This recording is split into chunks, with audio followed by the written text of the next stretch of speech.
Hello viewers, my name is Apostle Helen Rodokeno. We are coming live to you right now on Majesty Christian Television Network. As you know, today is the International Human Rights Day, which is always been celebrated every 10th December. So this International Human Rights Day started since 1948 when the United Nations General Assembly adopted the Universal Declaration of Human Rights. So fsan, in collaboration with Our Majesty Christian Television Network, really want to celebrate this day and through interviewing and through discussing what this whole day meant to everybody all over the world. So that's why we are here, and we would like to share some lights on what human rights supposed to be. So our guest today on this show, starting from my right, is Pastor Kof Hoffman of World House Amsterdam. Welcome to Majesty Christian Television Network. Thank you so much for inviting me. Thank you for being here. And next to him is Hogan from fsan. Hogan, say hello to Majesty Christian Network viewers, because you are being viewed all over the world right now. And next to Hogan is Fatima from fsan as well. Yes, I'm also from fsan. Thank you very much. So tell us the full meaning of this fsan really. Well, basically fsan means the Federal Association of Somalis in the Netherlands. Okay. And the work we do is we bring together all the Somali people, so the Somali community here in the Netherlands. And in these people, they have different organizations like sports, schools, etc. Yeah. And we are sort of a group to cover them all. Yeah. So when we talk about the Somalis, you come to us at fsan. Yes. So in other words, every Somalian listening to this who is dwelling in the Netherlands can always contact you. Yes, absolutely. Yeah. Oh, that's lovely. Wow. Yeah. Tell us a little bit about what you do as well. Well, I work as a counselor at the World House. Yeah. And I think we see many people from so many different countries. I think about 75 countries from all over the world, but many from Sub-Sahara Africa. So from Ghana, Nigeria, also to Somalia and Ethiopia and Eritrea and Sudan. Yes. So actually we started as an organization for migrants and help them. Yeah. But more and more asylum seekers also find us if they when they have lost the procedure. For example, in Amsterdam you have many also Somali people staying in the refuge garage. Yeah, and they also come to another organization a step further in Amsterdam Southeast, but we see them gradually coming and asking for some help. Wow, awesome, awesome. Well, viewers, you can see that this is a very solid panelists who are here today to discuss on human rights. And feel free to give us a call on 020-337-4160. Remember, you can watch this broadcast on any of your smart device. I mean, your iPhone, your iPad, your PC, your Android, and anything. So just go on majestytv.org and follow the broadcast, and feel free to interact with any of our panelists as the discussion goes. Thank you. Right. So tell us exactly what the Universal Declaration of Human Rights means. What does it really mean? When I think of human rights, the first thing that comes to my mind is equality. Equality. Yeah. And being like able to do what you want to do in life and achieve what you can without any boundaries. Wow. That is awesome. Do you buy the same idea, Fatima? Yes, absolutely. I think human rights, by giving a person human rights, you give them life. They can do as they please. They can do what they need to do in this life. And, it starts from childhood. Yeah. If you get basic human rights at childhood, you get an equal chance to live. You get a good start off. And so I agree with Hodan. It's very essential. It is very, very essential. So equality, as Hogan, you made mention of, do you think that this equality is really existing? Or is it just a theory? I think it's when I look around, in theory, there is equality. But if you look like in practice, Yeah. if you look at the equality between men and women, I don't think there is equality. People are striving. Yeah. Like women are doing their best to achieve what It's the true. positions that men achieve. Yeah. But I think the society is still based Unequal. on men and Yeah. inequality. Yeah. It's true. Yeah. Yeah, so gender difference is still so It's still very, very, very practiced, yeah. even in Absolutely. this 21st century. Yeah. Absolutely. What do you have to say, Pastor Coleman, regarding, tell us a little bit about this freedom we are talking about, Yeah. the rights that we're supposed to have. When I think of fundamental human rights, we must think that it came because of what was happening during the Second World War. That people were the whole time victims of powers that were not really giving in. And actually, it took quite a while. I mean, it was 1948 Yes, that 48, yes. we got this universal human rights being put in a declaration. Adopted, yes. But actually, it started a little bit before Oh. with Franklin Roosevelt, and he was the president of the United States during wartime.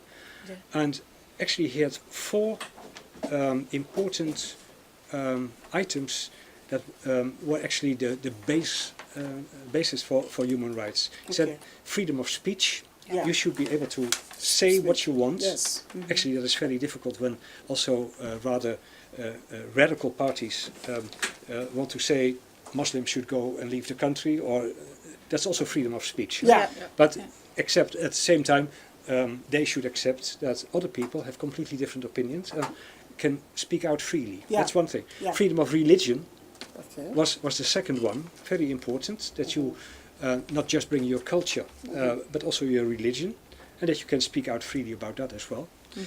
Very important, and perhaps more important, is also freedom from fear, Freedom from that, fear. that you are not, that you don't have to be scared Yes. in life, and Yeah. there should be no violence Okay. coming. Yeah. And freedom from want. So poverty is out. Oh. Those four principles were actually the beginning of universal human rights, Franklin Roosevelt. And then he had to get more countries to adopt those issues. You still have the four freedoms.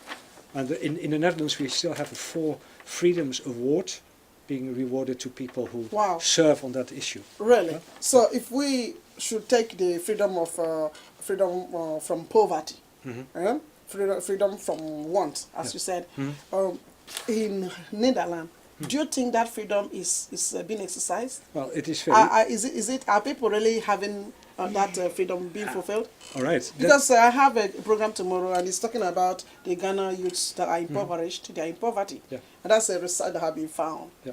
And then it has been all over now, going about. So if we say people should have freedom from want, why then are this set of people, because they are the minority and they are in poverty? Too many children go to school on an empty stomach.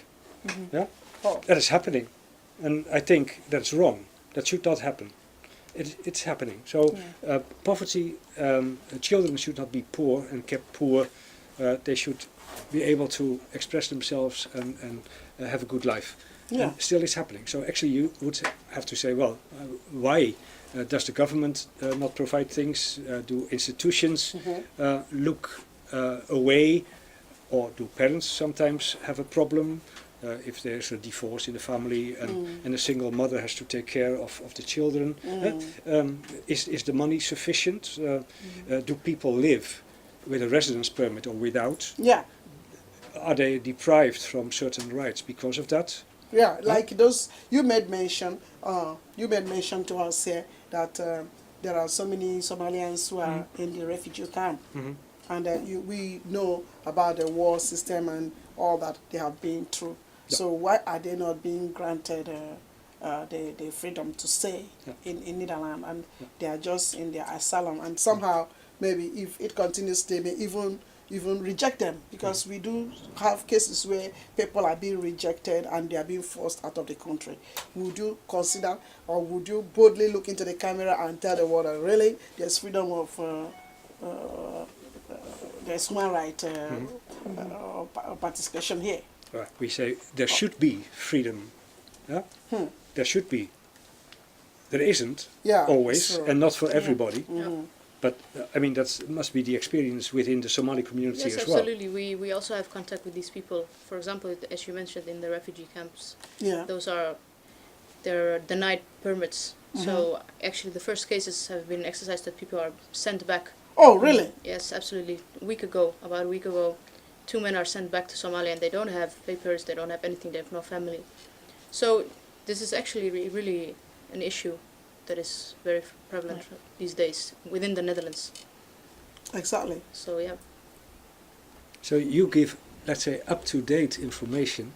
I only know that they were planning to send people back to Mogadishu, but up till now they said, well, it has not been agreed with the government in Somalia. There are some different but if you say it's happening already, Yeah. then it means that there is a change. For some time there was a standstill. It was not possible to send people back. It was not accepted. And now, obviously, it starts again. The latest news that we have is that they now have an agreement in Somalia, and so 2 men have been sent back that we are now assured of. So yeah, this is a worrisome case indeed. Okay. So you ladies, so what are some of the basic human rights available that everybody ought to know? Well, there are many, of course. Then you mentioned the ones, you know. Well, if we talk about the work that we do, for example, we focus on women's rights. Okay. So we started with the word equality. We can look into different points. So we can say here in the Netherlands, for example, here you can, as a female, you can go to school, you can go to work. Still, there's not equality. So, for example, when I apply to a job, I might get the job, but it could be that the colleague, my male colleague, who does the same job, earns more money, while our degrees are the same, we have the same level, we have the same capacity. Yeah, So you could say, you know, in already there are inequalities. Yeah. But for example, we do, as fsan, the work we do, we focus on FGM. Yeah. So for the viewers who don't know, that's female genital mutilation. Yes. And it's practiced in over 28 countries all over the world. And mainly in Africa, but we have seen now through migration and because the whole world is globalizing, this practice is also seen in other countries. It's true. In other places, which traditionally it wasn't a practice. So what we really work on is within the Netherlands and also internationally, we tell the people, okay, what is FGM? What can you do against it? What are the rules? How can we activate people to let them know this is denying women their human rights? Exactly. Because you're damaging them physically, mentally, sexually. There are a lot of problems. It's true. And with that, a lot of human rights are already gone. If I may even ask, the African countries, are they included in this human rights thing? Are they included? So why are they still practicing FGM? That has to do with culture. I think you can explain that. It's a cultural thing. Also, what we have to remember is that the Declaration of Human Rights is issued by the United Nations, but it's not a rule. So it's not that the United Nations will say, "Oh, you broke someone's human right. Now I'm going to fine you or sue you." That's up to government, up to society, up to parents. So it starts from the bottom, from the day you're born. I also read something about human rights that according to that article, people are allowed, countries are allowed to still practice their culture. So even though we are here trying to, fight against the culture, according to human rights, they are being allowed. Culture of each tribal group or each nation or country can still be allowed or can still be accommodated. I mean, people are still allowed to practice their culture, even though they are members of the international world. It's happening. Yeah. It's happening also in countries like Sierra Leone, in Guinea, in Nigeria, some parts. Yes, And- I don't know whether huh? it's still happening in Nigeria even because even for a long time. even in Christian families. Mm-hmm. That's the stories I get. So people are in danger. But let's say if you come from Nigeria, Yeah. and you say, for me, that is a reason to ask for asylum in the Netherlands. Then they will say, well, Nigeria is such a large country. Yeah. You can live somewhere else, for example, in Lagos, and there you have no problem Yeah. if you come from the north.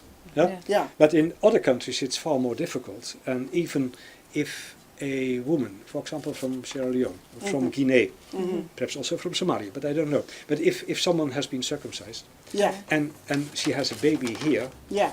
and she's losing the procedure, then it could be a reason to ask for asylum again, Oh. for that the baby would be in danger if it would be brought back to country of origin of the mother, Okay. and the family over there would expect, according to the culture, to have the baby also have circumcision. So that Yeah. is in case of the That could be female.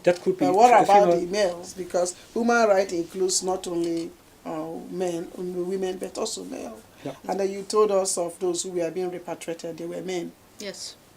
Yeah, absolutely. Well, in that case, it's very difficult, the procedure of coming here to the Netherlands and then asking for asylum. And there are many reasons why people are denied Yeah. the asylum. So it could be that this person, that they say, well, I'm not sure you're Somali, or I'm not sure you were in an endangered place in Somalia.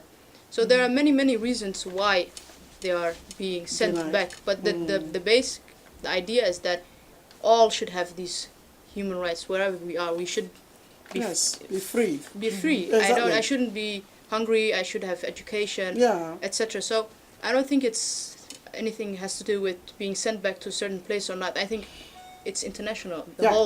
whole world, we Yes. should have That's what we call freedom. it. Yes. Exactly. So That's we what should it's not supposed to focus, be. I think, maybe on the Netherlands why they're sending back, but see, okay, what's the problem? Why would these people come here first of all? Mhm. And what can we do? for them? Exactly. But who is responsible for the the safeguarding purpose, or who is responsible for granting this human right? Oh, first of all, we are. In a way, if we do not recognize human rights, Yeah. if we don't take responsibility in our lives, then who can be responsible? Who can be made responsible? We can, of course, point at governments. Yes. If you just undersigned this declaration, then of course you take some responsibility. Of It's course. true. But it's not so easy. I don't know if I may give an example. Yeah. Give. It was about 2 years ago, almost 2 years ago, that the Protestant Church in the Netherlands Yeah. was complaining to the European Council for Human Rights that the Netherlands was violating the rights of undocumented people because they did not offer bed, bath, and bread. Yes. Yeah? Yes. The basic The basic, yeah. human rights one has, and that took a long time. It was supported by the European conference, Conference of European Churches, and then it was decided by this Council of Europe Yeah. that the Netherlands was violating essential rights. And the nice thing is that quite recently, on the 10th of November, it was officially published, Netherlands is violating the human rights of undocumented people because they should at least get appropriate shelter, food and clothing. Yes. Yeah? And so a decent country like the Netherlands is violating basic human rights. That's what the Council of Europe is actually saying. Yes. Yeah? Yes. And then we think, are we doing that? But we signed those treaties, we signed that declaration. Yeah. Well, if you look at the text, I think it's violating also basic human rights. It's true. Yeah? Yes. So but if there is no movement, if there are no people just telling the Dutch government or going to European institutions or going to the United Nations and saying this is wrong, then nothing will change. Because a country will not easily change its policy. That's why Mr. Teven, the Secretary of Justice, is saying, I wait till there is first a meeting of all the ministers of foreign affairs, and that will be in February or March or April, Well, and until then, I will do nothing. Only if people are prepared to go back to be cooperative, to go back to their own country, then they get shelter. But you know, I am so surprised and also very excited somehow over what you are saying, that other countries pinpointed to Netherlands of their faults. But the same international community, why are they not seeing what's happening in Kenya? All this bombing. Why are they not seeing what's happening in Nigeria, Boko Haram, and all the killings? Why are they not seeing all of this? That's true. I think they Why see are they it. not I think speaking? they see it, and they even televise it, perhaps. Why are they not speaking? And why are they not doing something to put a stoppage to some of these things? Do you understand me? Yeah. But there So would we now say this whole thing is only working among the developed countries, because in terms of the African countries, it's like nothing is working? Hello? Speak out, please, and challenge me if I'm wrong.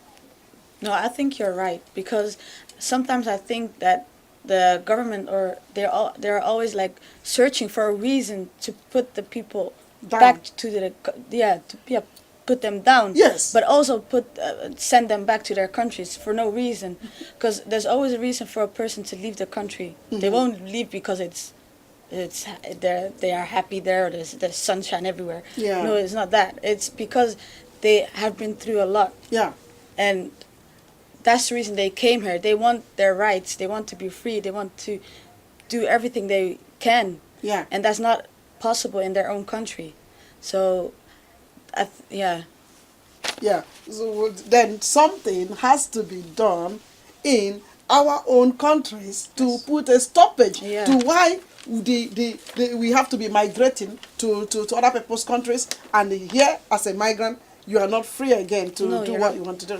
Yes, absolutely. I think So if there's human as I right, mentioned earlier, it's not what can we do here, it's what can we do back at home. Yeah. I think it's your question. I think That makes it difficult. yeah, it's very hard. I mean, Yeah. you can't solve all these problems just like that. It's very hard. But I think I agree with the pastors that we should start from home. We should start from us as people. Yeah. We should treat our next of kin, our neighbors, our children with dignity, and we should give them those human rights, and we should activate for that. So we should write petitions or do certain things to let the government know that the people want this. Yeah. So maybe I could give an example what we did, because the work we do is against FGM, and what we did with a group of young people, we call them the agents of change.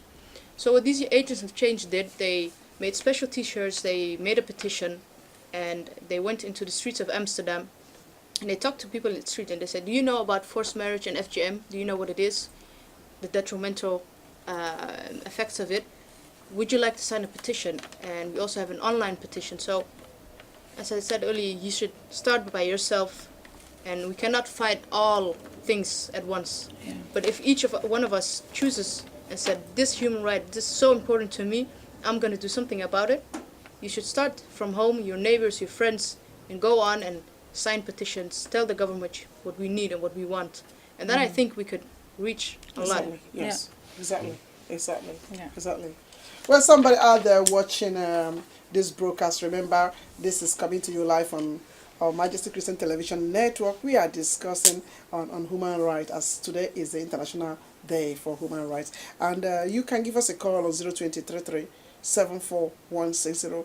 Should you be calling or watching us from outside the Netherlands, please just put 3120 33746160. You can also send SMS to 0684606550 in case you don't have money to call. So, but we want to hear your intake regarding what we are discussing here. Thank you. Now, are there certain standards of human rights for men and for women, or is it the same?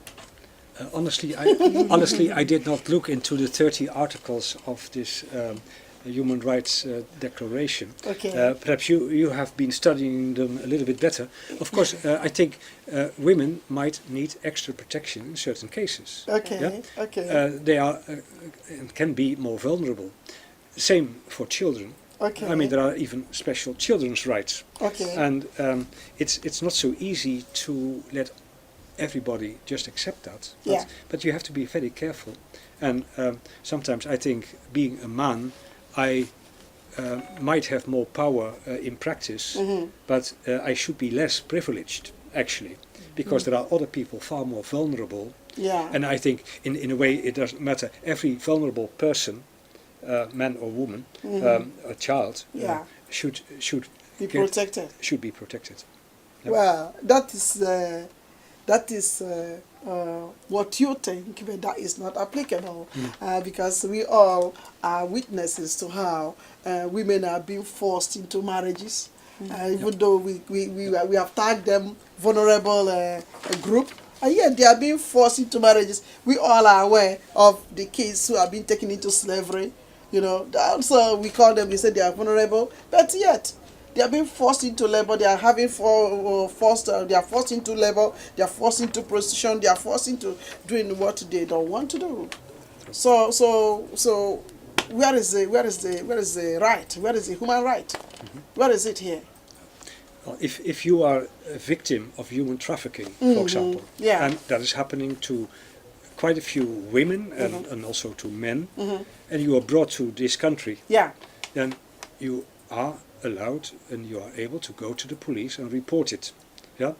So you have certain rights. You have the right to go to the police even if you have no documents. Yeah. And just report it, and it is possible that you will be granted first 3 months a timeout to think about it. Do I really want to report it to the police? Okay. And get a temporary residence permit. Okay. And get financial support, because that is what the Dutch authorities are offering, some Okay. kind of protection. Yeah. That is when it has to do with human trafficking. For example. Okay. What about those who are being forced into marriages? Can you imagine when you know you don't just love somebody and you are being pushed Yep. to, you are compelled, you are being pressurized to enter into marital relationship. So what do we have to say regarding that? I think in this example, with forced marriage, before we look into the police, etc., we think we should look at the person and the surroundings, because you're pressurized by your family. Mostly it's your family that's telling you you have to marry a certain person. Yeah. So it's for the victim, it's very hard psychologically to go to the police and say, hey, I'm being pressurized, because the one you're telling the police about is your family. It's maybe your father or mother. So it's really a change of mindset that we need. We need people to realize that this is really a bad practice. Yes. So we should tell the people, we should talk to them and have a change in the way they think about it. Tell them it's not a good culture. Because a lot of people say it's my religion, it's my culture, but culture is changeable. We can change Exactly. things. We can It we can is. eliminate It's the wrong dynamic. things. Yeah, it's Culture dynamic. is dynamic. So Exactly. we don't just Culture. stay in one place and say it's culture. Exactly. So I think with those kind of cases, we should really look into where's the pressure coming from, who is the wrongdoer, and Yeah. how can we change that? Because maybe a girl is indeed helped if she goes to the police and she gets a shelter, but will she be happy? Because then she's away from her family. Maybe her family won't talk to her anymore. She's all alone. So it might get her out of one situation, but it will put her in another situation. So in the end, I really think that it all comes down to the society, that we self do something to change the way we think, change the things we do. And for those that really do not want to listen, yes, the police is there. So thank you for that contribution. Hogan? Hold on. So do you buy to what she's saying? So if a girl should come to you now and say, hey, Hogan, I'm being forced into a marriage relationship. What are you going to tell her? I think I completely agree with Fatima. But if I would put myself in the position of a girl that is forced into a marriage, Yeah. I would not dare to go to the police. Oh. Because the pressure of the family, as she said, and your community is way more important at that moment than my own rights. Oh. If I put myself in a position. Exactly. So I think for a girl it's really hard because she has to choose between herself and her family. Yeah. And then, yet, what are you going to choose at that moment? Because what's more important for you? Because if you choose to choose for yourself, then you will be all alone. Yes.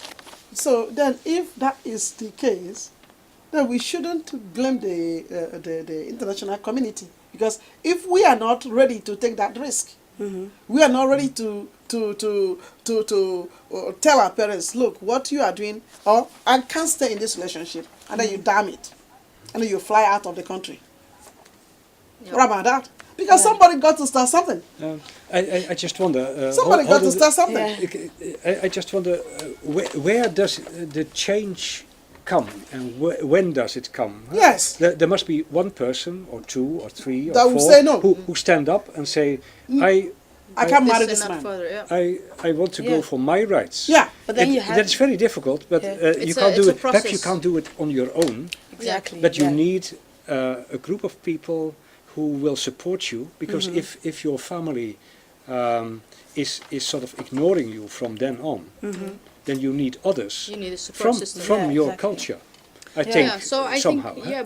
So for example, the project that we work on, and we work with people from England and from Portugal, and the project's about FGM and forced marriage.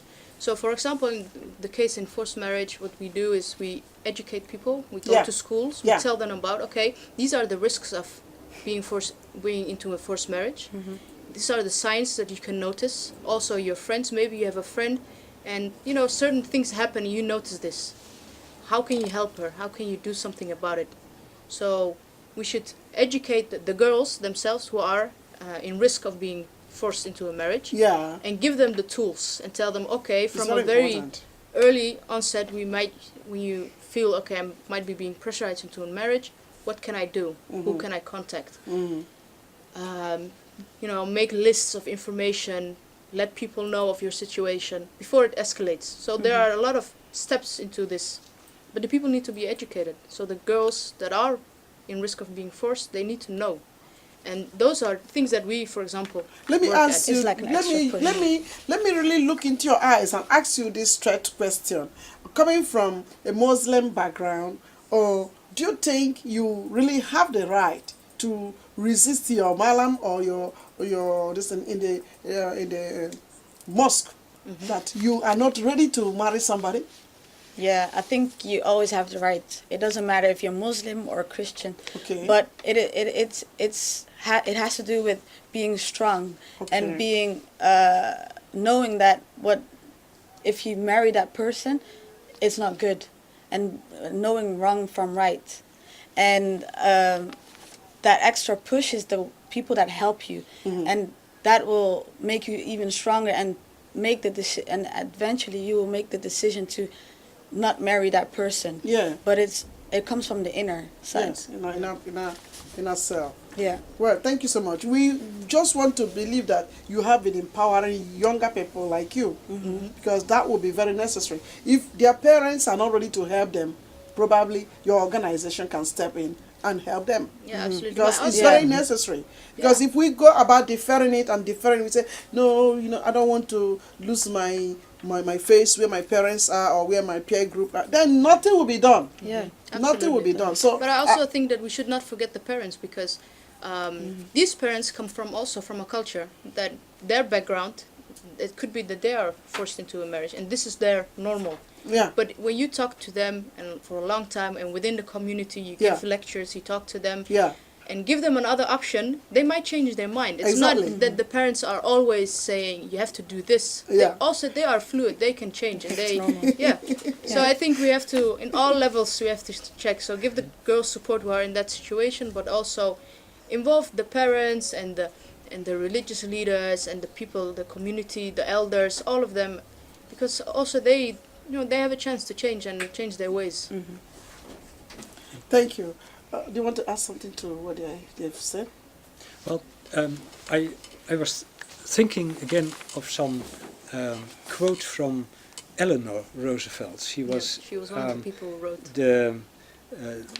the wife of Franklin Roosevelt, and she was actually promoting the integrated human rights. Yeah. And actually, she was saying human rights uh, begin, they start close to home. Yes, I In think the so. family, and it's very difficult when It is.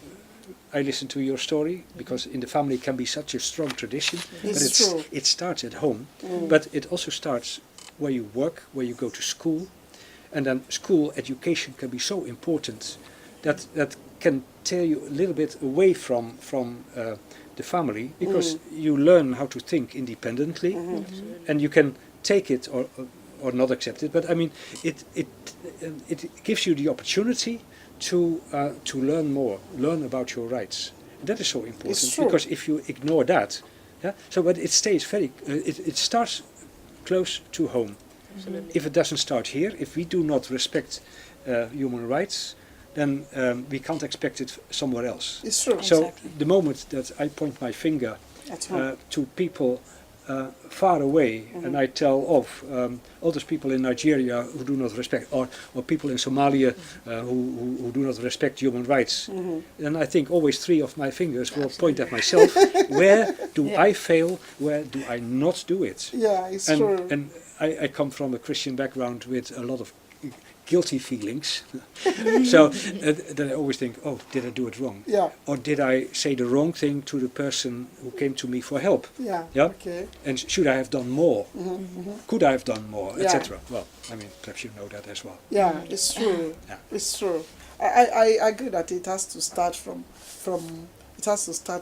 home, because it's very, very necessary. I do notice inequality in everything, almost in everything that goes on in the family. I'm from Nigeria, but good at it. My father gave all of us equal right, both male and female. So he gave us the right to choose what we want. When I wanted to marry my husband, because he's from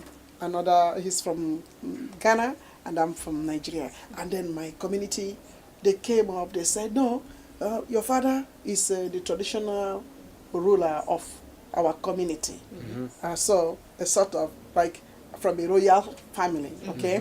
Now, so they say you are the first citizens in this community. Now, why do you want to go and marry outside? Because according to our culture, those of you from the first family should not marry outside. I said, no, I'm marrying him. I insisted that. I said, so my father said, well, she has not grown up here. She has lived in a foreign land for several years. There she met her husband. She should marry the man. They said, what? Are you going to violate our tradition? My father said, what tradition? This is their generation. She has to marry who she wants to marry. Because one day I'm going to die, and then my joy is that my daughter must be secure and must be happy in her marriage. I finished my job, but she has a decision to make. So do you understand? So that's how I came, and then I had to break that law. I had to fight for my rights to just marry who I know I wanted to marry. Yeah. But to my elderly sisters, they just pin themselves to the community. Look, I'm the sixth child, and I had to violate it. Yeah. So it has to start somewhere that you have to Someone fight has for to your be the right. first one to do it, Yeah. and then others. will Exactly. But you were the last one to do it. I wasn't the last one. Okay. because since then I saw that my younger ones, my brothers, Okay. I mean, last month I was in US to go and participate to officiate the wedding of my last born. So he married an American lady, but by right he shouldn't have done that. From tradition, he shouldn't have done that. No. So I opened the way for my younger ones, so they are now busy. So it's very important that it starts from the family. Yeah. It starts from the family. The parents must give a helping hand, and then you that wants to exercise your right must do it. You must, as long as it is something that is good you want to do, just go on and do it. But okay, you are an apostle. You are preaching in Yeah, church. yeah. Is this also the message you preach to the community? Yeah, the message that if you have a strong opinion, yeah, that you can just put that against the opinion of the parents. if it is, because in the area Because of you- marriage, yeah, exactly, in the Yeah. area of marriage, it's something for life. It's something that's going to, it's something that nobody can decide for you who you love. Yeah. And you can't come and tell me marry this person because this person is the one I love. How do you know who I love? I know who I love, and that's the person I have to marry. So when it comes to the church issue, in the Bible, even look at God Almighty gave us freedom. The Bible said to us in the book of Proverbs, He said, "He that findeth a wife findeth a good thing and obtaineth favor from God." That's what Bible says. That means God gave you freedom to go and find. God didn't say, "Hey, Adam, this must be for you. This one must be for you, James. This one must be for you, Peter." God say you have to do the finding. And when you do the finding and you have found that person who is supposed to be for you, then the blessings of God can come upon that relationship. That's what the Bible says. Yeah. So when I stand in the pulpit and preaching, and any church or any of my church members find somebody who wants he or she wants to marry, I cannot say no. If I look at the distance, this is the person you want to marry. Okay, then my responsibility is to give the blessings, as long as it is within the context of how it's supposed to be.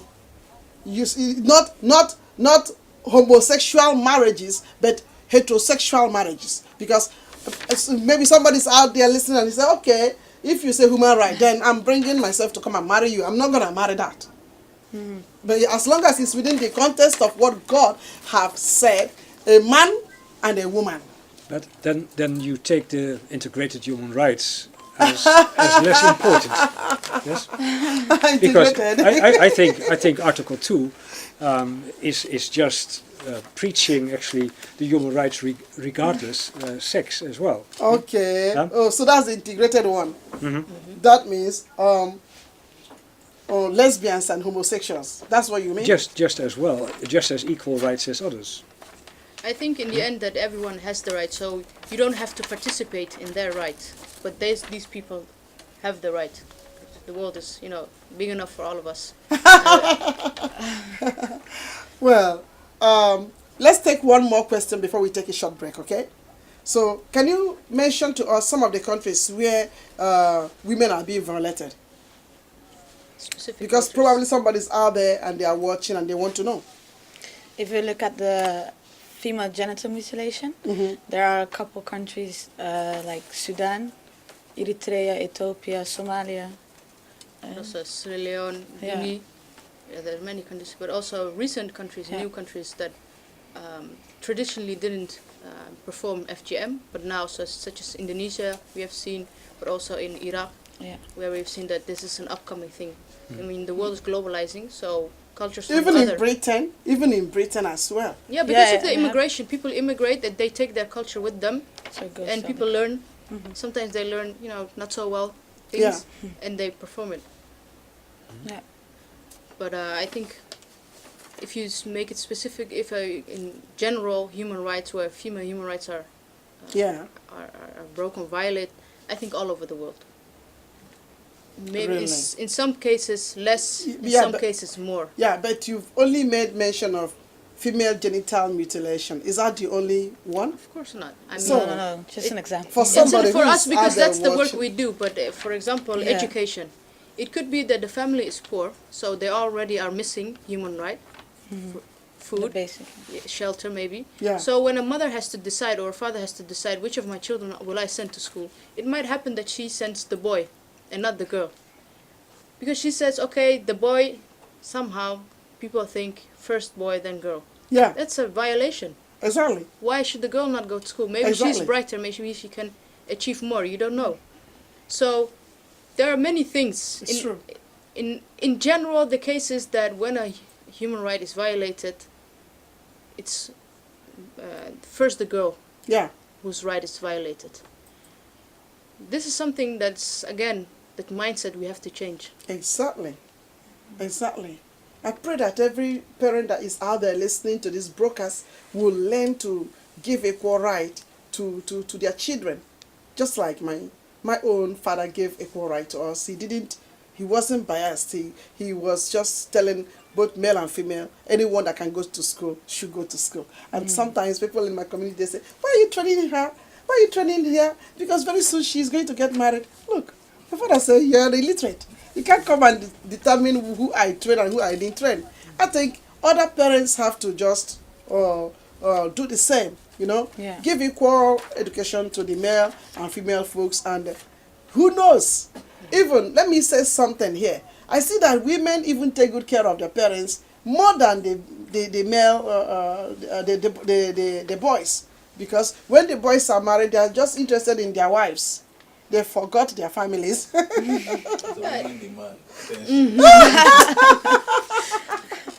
the thing is, well, for example, what they say in Somalia is that when you educate a boy, you educate him. Him alone. And when you educate when you educate the girl, you educate the whole community, the whole nation, because she will teach, even if she doesn't go to work, she will teach her children.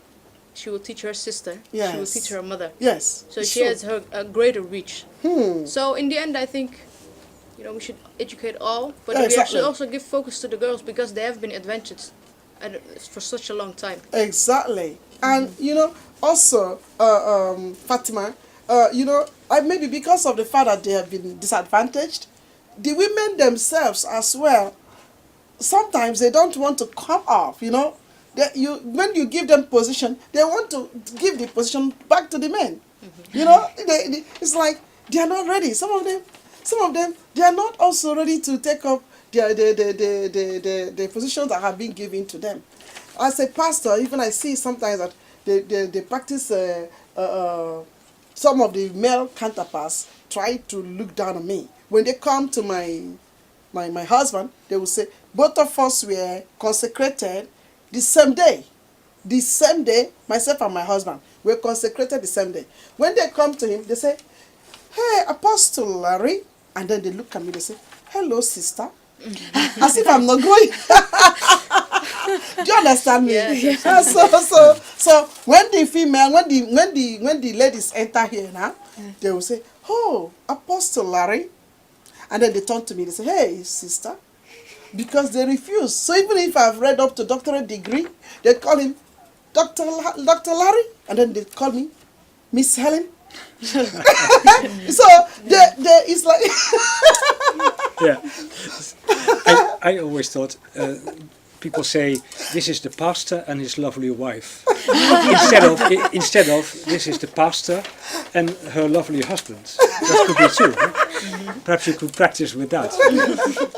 No, but that is in a case when the pastor only married a wife. Yeah, I know. But when the pastor's wife is also an ordained minister, like I was already ordained before I got married.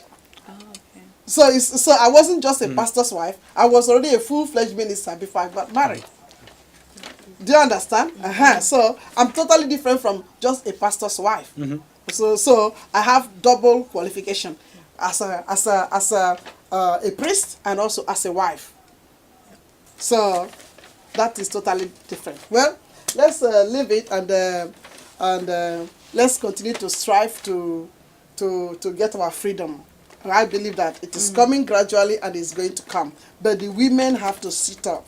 As much as they are looking out there and wanting to grab everything, they themselves must sit up. They must sit up and then occupy the position when it comes. They have to sit up, but also the men have to support them. So as your father did, their fathers, their brothers, their sons should also rise and say, hey, this is my sister, this could be my wife. It's true. She should have her basic rights. So I think it's always a combination of two. You cannot do the work alone, you have to work together. And the husbands as well must support their wives. Yeah, because sometimes I see that when people come and they want to, undermine me, quickly my husband will say, no. Just give her the respect that is due to her. Because there are some husbands who will just sit up there and just be taking the respect only for themselves, They don't want to share. But I thank God for my own. He's sharing and he's pushing me. Actually, he's helping me to go up and up. Sometimes I am very, very weak. I don't want to do certain things. He say, no, honey, I trust you. Go for it.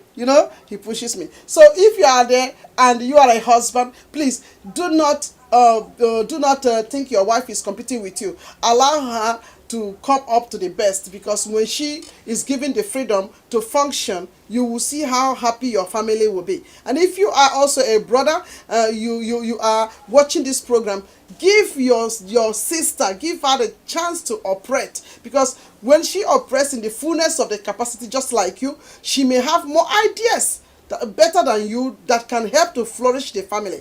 Maybe you are a father, you are watching this program. I give you the same advice as well. Don't only limit your educational desires only to your boys. Allow the ladies, allow the girls as well to be trained, because you never can know the one who's gonna be Miss, or who is going to become Her Excellency, who will be married to the president. You never can know. And then your life will totally be radicalized. So as you give your training, please make sure that you make it equal, so that the male and the female you have in your home can participate equally. Thank you so much. We're going to take a short break, and then we hope to continue with this broadcast.